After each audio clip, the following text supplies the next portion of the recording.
The belt from Eurobelt is made of modules which are united between themselves by means of crossroads and that constitute its transport area.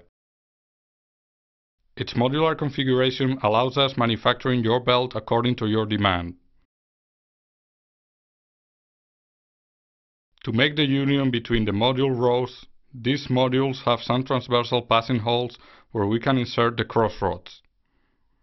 These rods are retained by means of extractable caps. These caps are inserted inside the lateral modules, which have a latch to this end.